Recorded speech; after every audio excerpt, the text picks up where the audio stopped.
settled time for the prayer.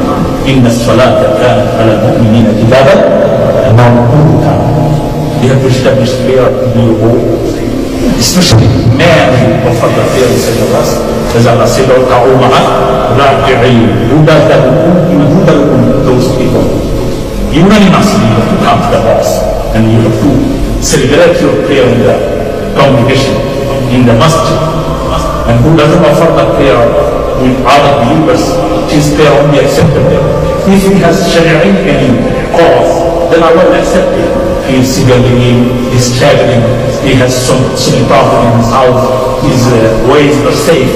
That is the territory of your Sharia religion. If you don't have that, you have to come to the mosque. One blind person asked Muhammad sallallahu alayhi wa sallam, O Prophet of Muhammad, Prophet of Allah, I'm blind. You will have to join that for the prayer. The first thing the Prophet sallallahu said, you will have to join that for the prayer. And then Prophet sallallahu called him, bring here the azan. Somebody was here. He have to join. He says, my home is so far from the mosque. Can I come closer to the mosque? The Prophet said, no. The farther you come, more near you will. So alhamdulillah, Prophet sallallahu alayhi wa sallam used to chat with other people and used to hear the azan. Since he didn't know anyone, he used to rush to the mosque. This is the need of all beliefs. And Allah mentioned there before every single one, قُلْ إِنَّ صَلَاتِي وَنُسُكِي وَمَحْيَايَ وَمَمَاتِي لِلَّهِ رَبِّ الْعَالَمِينَ. First of all, you prayer. Prayer is first. And Prophet sallallahu alayhi wa sallam used to recite this ayah before every single prayer.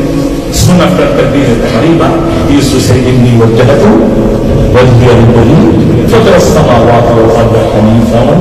Sometimes he used to add Musliman, وَمَا أَنَا مِنَ الْمُشْرِكِينَ. And soon after that, he used to be said, قُلْ إِنَّ صَلَاتِي وَنُسُكِي وَمَحْيَايَ وَمَمَاتِي لِلَّهِ رَبِّ الْعَالَمِينَ. Before any one, you have to offer prayer. Just the quality of believers. You want to get married to someone, you have to do the istikhara. There is such a prayer called istikhara to seek goodness from Almighty subhanahu wa ta'ala. Soon after Isha or soon after Fajr, you offer dua ta'ala, and then you say to Almighty, Astaghfiruka bi'izzatika al-Ghani. Oh Allah, I want goodness from you. I don't know the unseen things, you know my future. This hour is good for me, it is good for me or bad for me. Just keep to that.